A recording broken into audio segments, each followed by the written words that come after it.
Армысыз ағайын, бәріңіз білесіздер, Абайдың қара сөздерін сол кездегі қазақтың өмірін талқылаған, әртүрлі жағдайларды талқылаған.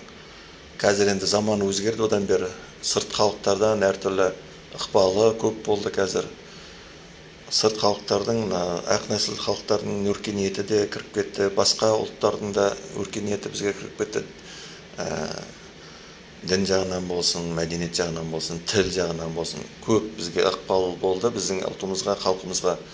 Соның тығырығынан әлі шыға алмай жатырмыз.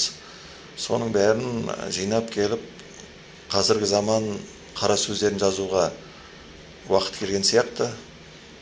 Бірақ заман талабына сай кітаппен емес, өйткені кітапты қазір ешкім оқымайды, өкінішке орай. Сондықтан осындай қысқа да нұсқа рилстар ретінде сондай форматта шығаруға оқталдық. Әртүрлі тақырыптарды қарастырамыз.